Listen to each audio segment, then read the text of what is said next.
कारखाने को जरूर शुरू करवाऊंगा।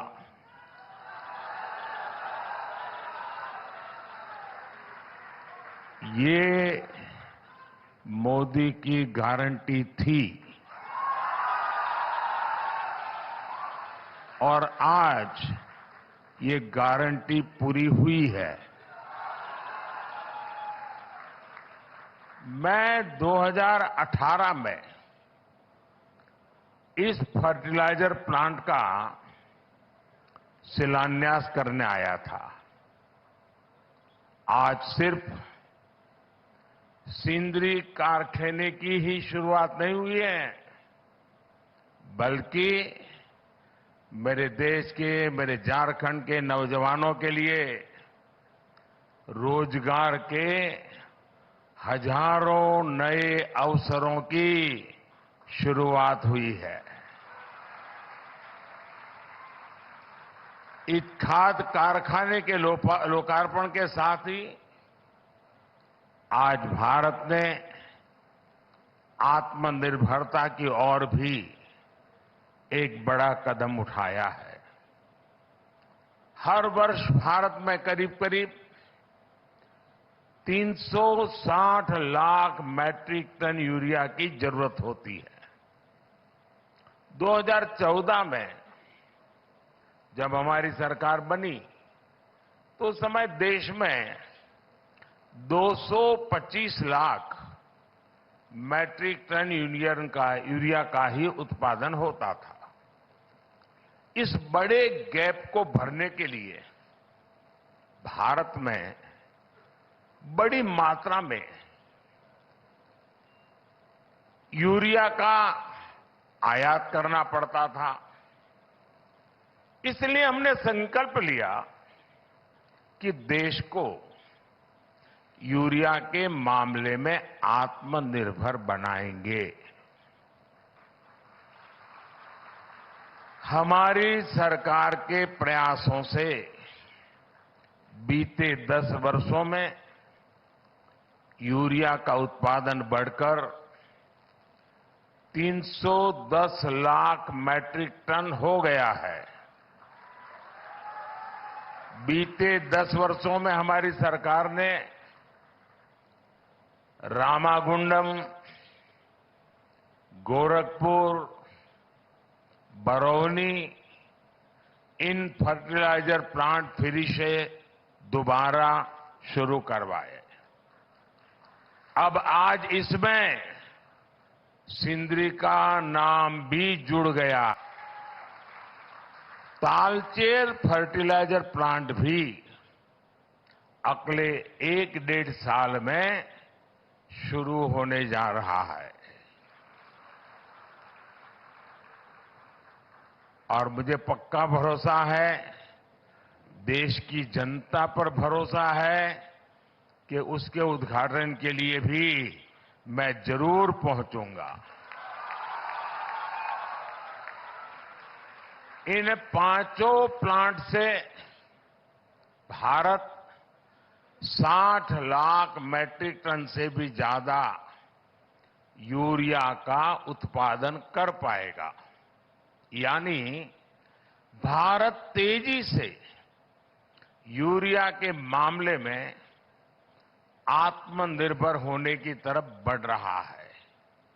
इससे न सिर्फ विदेशी मुद्रा की बचत होगी, बल्कि वो पैसा किसानों के हित में खर्च होगा।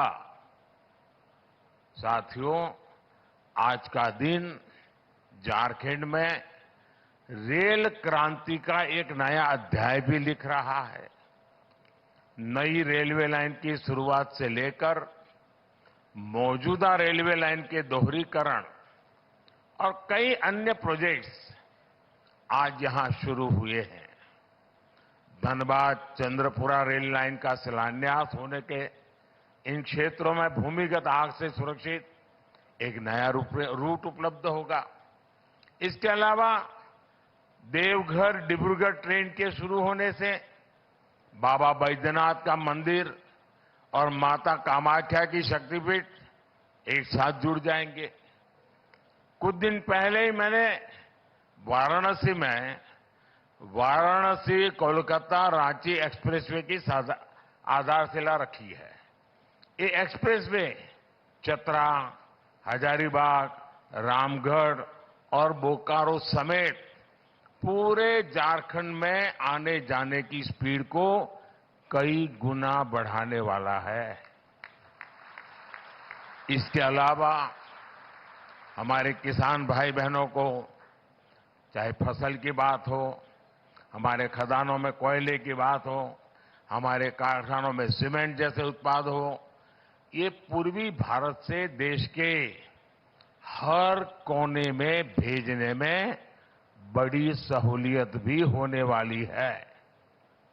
इन प्रोजेक्ट से झारखंड की रीजनल कनेक्टिविटी और बेहतर होगी, यहां के आर्थिक विकास को गति मिलेगी।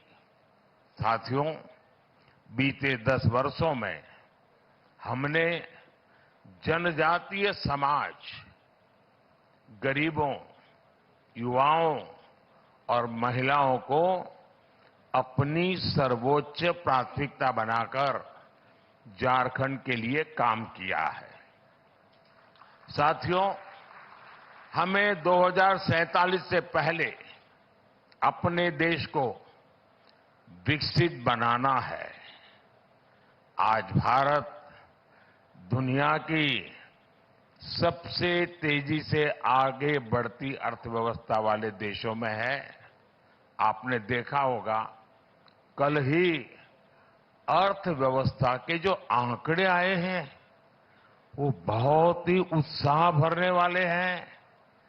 भारत ने सारे अनुमानों से और बेहतर प्रदर्शन करते हुए अक्टूबर से दिसंबर के क्वार्टर में 8.4%, 8.4% की विकास दर हासिल करके दिखाई है।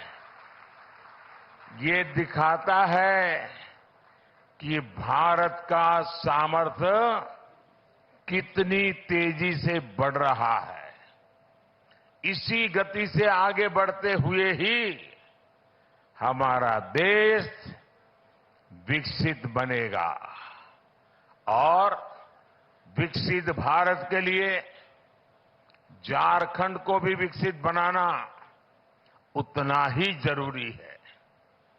केंद्र सरकार इस दिशा में हर तरह से झारखंड को चामुंडा की यह धरती विकसित भारत के संकल्पों की ऊर्जा शक्ति बनेगी।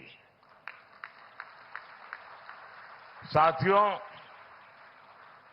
यहां मैं अपनी बात बहुत कम शब्दों में रख करके आपका धन्यवाद करके अब जाऊंगा। धन्यवाद।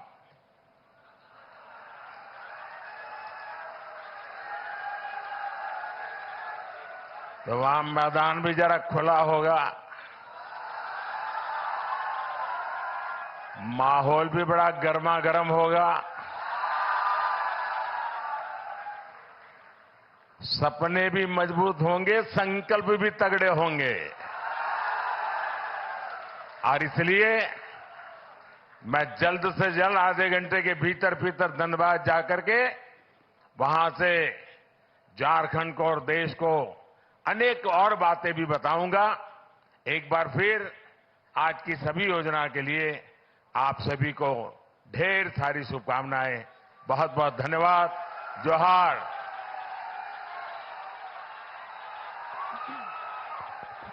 आपके प्रधानमंत्री नरेंद्र मोदी की मौजूदगी, 2 दिन के दौरे पर प्रधानमंत्री नरेंद्र मोदी 3 अलग अलग राज्यों के हैं। धनबाद इसके बाद अब जाने वाले हैं पीएम मोदी। यहां पर सिंदरी प्लांट का लोकार्पण सबसे पहले पीएम मोदी की ओर से किया गया है और आज झारखंड वासियों को हजारों करोड़ों रुपए की सौगात पीएम मोदी देने वाले हैं।